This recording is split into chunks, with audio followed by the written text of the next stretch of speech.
Hello, ho, ho there, boys and girls. WhatCulture Wrestling back again for more of your wrestling news. Coming up for you today, New Japan have confirmed all new matches for Wrestle Kingdom in the Tokyo Dome. A former WWE champion could be joining one of the hottest stables in professional wrestling in a headline that absolutely will not come back to bite me in the arse. And Tony Khan, he's gone and appeared on yet another episode of Impact Pro Wrestling. Hello there, everybody, and welcome to a fairly festive, still in our dressing gowns, because who gets dressed on the 23rd of December? Wrestling news with myself, Adam Cleary, and Adam Nicholas, the Pachoo News lads. Your first trap of wrestling insight. Anyway, your first story today, Tony Khan. You remember the other week, he appeared on Impact Wrestling, because there's a whole carry-on right now with Kenny Omega running over there and kind of sticking two fingers up at AEW. Well, he's gone and bought more advertising space, wink, wink, nudge, nudge, on the rival brand in order to drag them a bit, to dunk on them, to rub in their faces just how much money he has. Now, last week's was really enjoyable. It was really funny. Everybody got a big kick out of how good that was. This time, well, it's also good. It is also good, but he does come off, in my opinion, it's a little bit of a nerd. Anyway, I'm going to read out some of the choice excerpts from you. I would strongly encourage you to go watch this yourself. It is on YouTube, but some of the more choice bits are, I just heard that, should I do my Tony Go on, do your Tony Khan voice. Actually, I'm just dropping my news voice now. I was all carried away and excited for this. I'm just going to drop the news voice. You carry on, I'll get some props, just keep going. Put the kettle on, mate, I don't mind. I just heard that Impact Wrestling is hard to kill. And I've heard that Impact Wrestling is looking to feature AEW World Champion Kenny Omega in a 6-man tag on a pay-per-view called Hard to Kill. Meanwhile, Shivani's standing there going, yes, sir, good, sir, 3 bags full, sir. Kenny Omega, the AEW World Champion Wrestling, someone else's pay-per-view. I certainly have the power to stop that, Tony. I could file an injunction. There's a lot of things I could do. If I didn't want the match to happen, it wouldn't be happening. You know, simultaneously, I appreciate what they're doing here because they're trying to figure out some actual logical reason why this is happening rather than just, you know, stuff just happens. But on the other hand, he's coming off as very, I've not gotten to. Absolutely nobody here has gotten to. The only thing having a meltdown here, pal, is this ice cream down my wrist because I'm just so relaxed. He goes on to say that he might, you know, watch the show so he can see what talent he likes and see what their contractual status is because he can just buy and sell their sorry asses, apparently. And that's pretty much the long and short of the entire thing. Just they promote their own show on Christmas. They dunk on Impact a bit more. They say that they're quite happy for the match to go ahead. They're going to watch it and they're going to sign some Impact stars, maybe. It's good this, Adam Nicholas, but the returns are diminishing. I think that's probably a fair analysis. Sorry, I've just put my jacket on. That's why I'm getting all my lines wrong because I'm Tony Khan now. But basically, I think overall, I think this is like a good thing for what's going to come out of it. It is funny, but I can't help but I'm with you on this. The overbearingness of Tony Khan's like woodenness, I guess, in his delivery it's there. It is there for me personally. I think that's unkind. I think I've seen a lot of people being like, "Why is he doing this? He's not very good." Then I think he's all right. Hey, I didn't say he wasn't all right. I didn't say that he wasn't all right. I think he's all right. As somebody who is very much, you know, a shining light in a twinkling night sky of, you know, enthusiastic amateurs on YouTube, I can respect what he's trying to do. Respect, that's fine. You can respect, and it's all right. It's serving a purpose, and I'm all right with it. The end game is what I'm interested in, and that's going to be great. I'm looking forward to some matches that might get booked, but we'll get onto those, Adam Cleary, in a little bit's time, perhaps, with some Twitter questions. However, moving on to our next story today, sorry, before we start, are you excited to follow up this story from the headline for the WWE champion is about to join one of the biggest stables? You haven't possibly built this up to a point where I can under-deliver at all, not a problem, because, of course, you are all very excited to know that a former WWE champion is going to join one of the biggest stables, potentially, in the world right now. T-Bar has tried to recruit Randy Orton to Retribution. Now, I know what you're thinking. You are thinking, how on earth could Randy Orton possibly resist such a tempting offer? Because this is such a dominant stable, possibly even more so than Evolution. Randy Orton surely has to say yes to this at this point, but who knows? He hasn't responded yet. He's left him on red. He hasn't even responded, which is brilliant because this came in a tweet where T-Bar responded to Randy Orton, who was basically showering praise on showering praise on the Mandalorian TV show, at which point T-Bar decided it was a good time to tweet him the following. He said, "Hey Randy, the way you viciously murdered a WWE superstar really touched our hearts in Retribution, who have killed nobody to this point. Please know that our doors are always open for you." I actually, in a way, I'm very excited to see if and what he responds to this, because Randy Orton doesn't usually hold back on Twitter. This is... I mean, sum this up for me, Adam Cleary. The only way to sum this up is a man who calls himself T-Bar runs around in a mask pretending to hack a wrestling show is currently getting ghosted by a 40-year-old man on Twitter. He's left him on red. It's the best part. He's left him on red in 2020. This is... Look, I don't want to get too carried away with this. Obviously, Retribution social media antics. I mean, technically, we could have done a story saying they were trying to recruit Sidgwick not very long ago. That's so true. I wouldn't get carried away with this. It's just a bit of merrymaking on the part of T-Bar. Just a bit of fun he's having there, trying to get Randy Orton involved. Just a bit of traction he's trying to get. I mean, the headline former WWE World Champion, correct fact, is about to join one of the, the most prominent factions in professional wrestling. Also a fact, because if you think about the entire scope and the gamut of professional wrestling, how many different promotions there are, the sizes, the territories they encompass. If you're getting TV time on WWE, you are one of the biggest factions in professional wrestling. Might not be one of the best, but you're certainly one of the biggest. So I'm only going to take, I would say, 20% of the obscenities being thrown at me for coming up with that headline. I tell you what, here's a fair tie back to this. Retribution are to factions what Tony Khan is to promos. How about that? That's fair? Yeah, is that about right? They're there. They're there. That's what Retribution are. They're there. There you go. Right, we'll move swiftly on from this. Although we could spend some time trying to come up with Randy Orton's Retribution name. Oh, we could, but should we? Because we'll be here all day. You know what I'd call him? Palm. Who? Palm. Palm. The Palm. I'd call him the Palm. Oh, get man. It? Because yeah, I get it. Because the whole, yeah, you all get it. Anyway, there's some news within some news coming up for you now, because it's the 23rd of December. We weren't exactly quick starting this morning, so we were lazy enough that by the time we recorded this, other news had broken about the news we were going to do. So in reality, what we've actually done has been quite clever, I think you'll find. Get on our level. Anyway, New Japan have announced some more matches for the Tokyo Dome for Wrestle Kingdom on January 4th. And of course, even more important, my birthday, January the 5th. Now, there's a couple of new matches been announced, but I'm just going to run you through the entire card as they announced it a few hours ago, and then tell you what the news on top of the news is. So, Tetsuya Naito will be taking on Kota Ibushi. That is for the IWGP Heavyweight and Intercontinental Championships. Zack Sabre Jr. will be taking on Taichi with... oh no, they're the tag team, aren't they? They're the tag team champions. I've already got this wrong already. They're taking on the Guerrillas of Destiny. Fans of the channel, if you will remember, that's for the IWGP Tag Team Championship. Okada will take on Ospreay. Tanahashi will take on Great Okan. Takahashi is taking on El Phantasmo. Kenta is taking on Juice Robinson. Put a little pin in that one. Then on night 2, Naito will be taking on Ibushi and... Oh, sorry, Naito or Ibushi will be taking on Jay White for the... the winner of that match will be going up to face Jay White. Tajiri Ishimori, he's taking on El Phantasmo or Takahashi, depending on who wins that. On night 1, you got Sonata versus Evil, Takagi versus Cobb. Four-way match to determine the king of pro wrestling, which feels really... I don't know how to put that. Redundant, given the fact that Baron Corbin exists. Thank you, that's what I wanted. El Desperado and Kanemaru will be taking on Taguchi and Master Wato. That's for the Junior Heavyweight Tag Team Championship. So, you've got all that. One of those ain't happening now because Juice Robinson is injured and will miss both the build-up and the night itself for Wrestle Kingdom. So, I don't know about you, Adam Nicholas, but they're going to have to come up with somebody to face Kenta. I don't know if you've got any... I don't know. If you got any ideas that might be a little bit, I don't know, outside the box.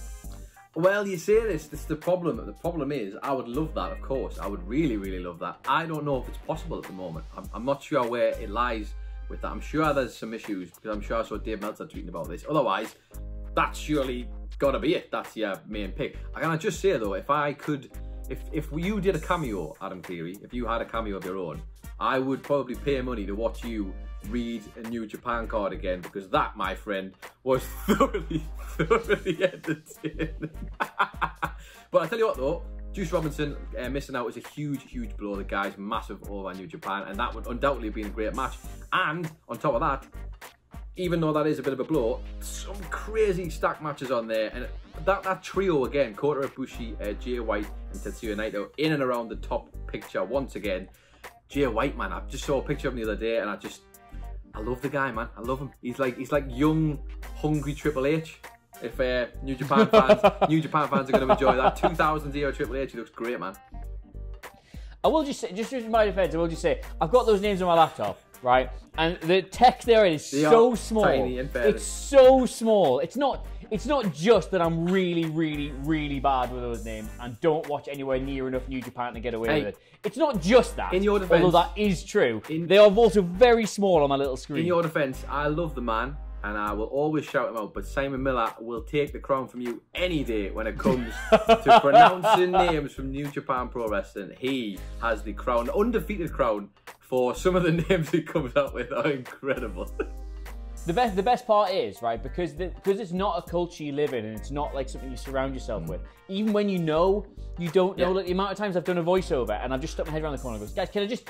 It's definitely Taguchi, isn't it? And everyone will be like, yeah, it is, isn't it? Yeah, it is. Then we'll end up having to watch like the ring announcements again just to be doubly sure, because you don't want to get it wrong. No. But as you say, give Simon Miller more than 4 vowels in a name. The man is floundering. And in our defence, we are from the northeast of England. We weren't created to like pronounce Japanese names. It's not a match made in heaven at all. That it's really quite difficult. Shall we move on to our Twitter questions? Seeing as how we've let the banter take over, we might as well carry on with that.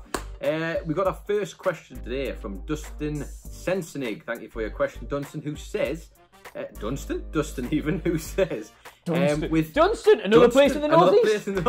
With Impact Wrestling and AEW doing cross promotions, what's your dream match between the wrestlers of both companies? He says, or they say they want to see, I want to see Chris Jericho versus Sami Callihan in a bat on a pole match. That sounds like a match indeed. Just before you answer, Adam Cleary, I'd like to say I would love to see Karate Man go across there, as he was pitching to do last night on Impact Wrestling, to face Orange Cassidy. That is a match that just makes sense to me. What about you? I've got 3 answers. First of all, I would like to just slightly amend that Sami Callihan match and say I'd like to see Tony Khan versus Sami Callihan in a battle on a pole match. Very good. My genuine answer is Good Brothers versus Young Bucks. I think that would be absolutely sensational, purely for the Being Elite episodes in the run-up to it. And as they have just announced that he has joined the company today, I would like to see Pac against Mad Kurt. Wow, no, that is a match I would actually really love to see. I would love to see that. I would absolutely love to see that. We saw Pac and Lance Archer standing in a ring together, and while Lance Archer might have looked intimidating, Mad Kurt would be up there, but I'd still feel like he wasn't intimidating Pac quite so much, maybe, in that department. Just Mad Kurt, the best wrestler in 2020. Yeah, man's got a brand.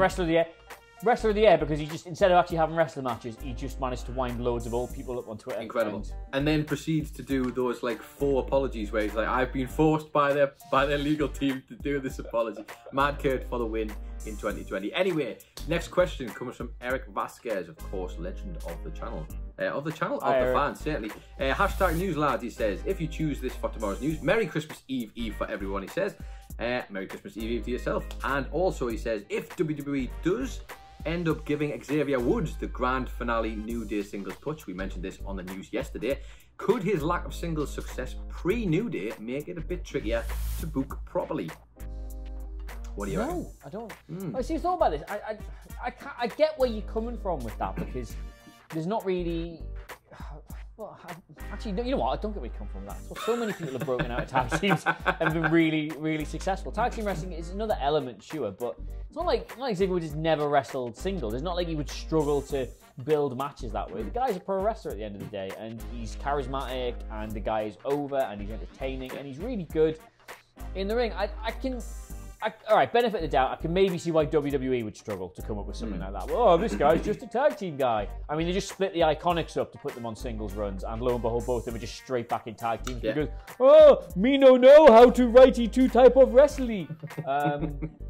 So yeah, I don't think it should. I don't think it'd be a problem for Xavier Woods. I think it might be a problem for WWE. But you hope, as ever, that the talent just wins out in the end. Yeah, absolutely. I would say I do get where you're coming from, but I think maybe the lack of certainly main roster singles runs for Xavier Woods means he's kind of got an open book. He proved he can do it in NXT to the point he was one of the features, if you remember rightly, on that ESPN, was it 30 and 30 or whatever documentary they did. He was one of the focal points because he was doing so well, and he did some great stuff over on Impact or TNA, whatever it would have been back then. I would like to see it regardless whether it's going to be tricky or not. It ain't good if it ain't difficult. That's not true. Anyway, next question. Last question of the day comes from Mr. Surprise Roll-Up, who says, with Legends... Oh, I'm sick of this guy. I know, also known as Paul Smackage, who says, with Legends Night happening in a few weeks, obviously Elias is going to be interrupted by one of them. Who do you think it will be? For me, he says, I need to see Carlito spit an apple in Elias's face, followed by a backbreaker. Hashtag, this is the news. Ric Flair. It has to be Ric Flair. It has to be Ric Flair. Ric Flair. It has to be Ric Flair. Has to be Ric Flair. However, I would, if you could just bundle in the Slammy Awards, people, I would quite like to see him interrupted by Method Man. I mean, I would definitely be up for Method Man. Seeing as how there's definitely a musical tie there, great interruption. I'm sure Jeff Jarrett's kicking around. They'll probably go to that because it's default. They both have guitars, but actually, I think you've picked a pretty good one there with Carlito, because I haven't seen Carlito spit an apple in someone's face. Although, right about now, is that a great look for the company? Spitting in someone's face. Absolutely. Oh, this is the thing. You know fine well there's going to be some joke about, like, oh, I cannot speak to you. Or he's going to do it with a mask. Or he just throws... Just drills down his chin. Just throws an apple at him, at his head. To be honest, I think if there's one thing that quite sums up just how miserable this year has been, it's the idea of sitting down to watch WWE and watching basically two grown men argue about whether or not, like, rock ballads or country and western music sucks more. Yeah, I'm with you there. I tell you what though, I know that whoever wins, we lose. That's exactly it. I would say, in terms of that Carlito spit stuff, is that the edgy content that the USA Network or whoever's looking for, perhaps, or Fox indeed, if that was the rumour. I guess, maybe.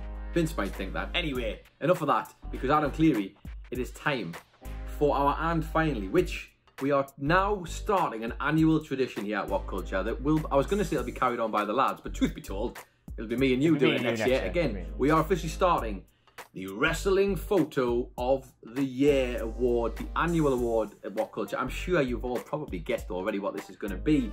I will say an honourable mention to the very most recent image of the Hurt Business. It was a wonderful portrait WWE have taken. Close second. A close second, a very, very close second. But this brilliant image of Jon Moxley smoking a cigarette with a bottle of Jack Daniels, taken by photographer Ryan Loco. You can find him on Twitter at Ryan Loco. Is just, for me, it's genuinely straight into the top 5, if not top 3 wrestling photos of all time, Adam Cleary, not just of 2020.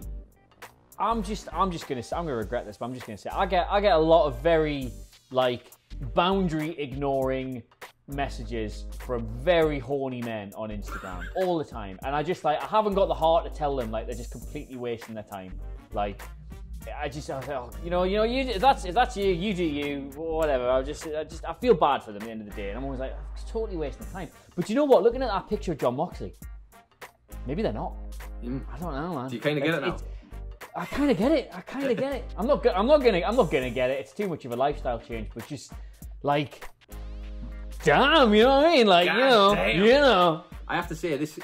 I'll say this, right? If that's what all men look like, then it'd be a different conversation entirely. Listen, that is a man in that picture. That is the manliest man ever in that picture. Big fan of that. Lots of, like, old school energy, but also, we've already discussed this. I feel like that's how he looked every single time that Vince was like, yeah, sorry, Dean. We're going to go with Seth again on this one. Or, yeah, sorry, Dean. Thanks, boss. We're going to go with Roman on this one. When he's sitting there thinking, I am literally the modern era version of Stone Cold. I'm here. I'm literally here. I'm even going bald.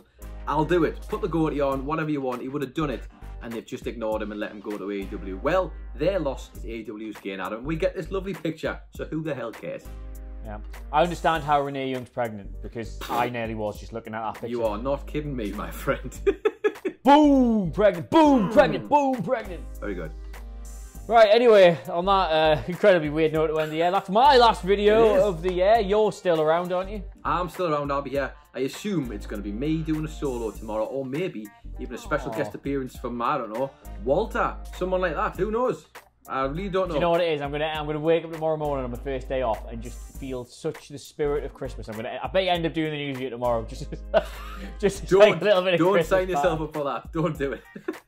Anyway, this might be my last one. This is the last time you catch us this year. If it's the last time you catch us before Christmas, have yourself a very lovely holiday season. We have all earned it this year. Do not do that thing on your time off where you keep yourself busy because you just don't like doing nothing. Relax, sit around, do nothing, decompile. I absolutely beg every single one of you. You need it more than you realize you do. But if you've joined us this year here on WhatCulture Wrestling or indeed any of the WhatCulture channels, my eternal, endless gratitude for just sticking with it, man. Like, we have tried so hard to try and keep things normal over the last God knows however long, and we are so fortunate to be in a job which is largely unaffected by this. We're all able to do stuff from home, or where we distribute our stuff isn't really changed to all this, but we know most of you haven't been that lucky. So if you have found time in your lives to watch the wrestling news, or to watch a film video, or check out the gaming channel, or the horror thing, or anything we've started up this year, then genuinely we owe you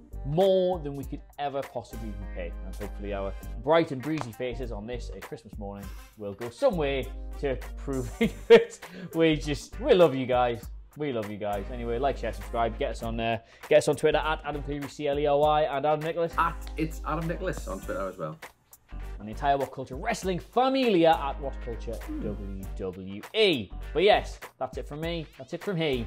And we will see you. Oh, something feels like it should rhyme.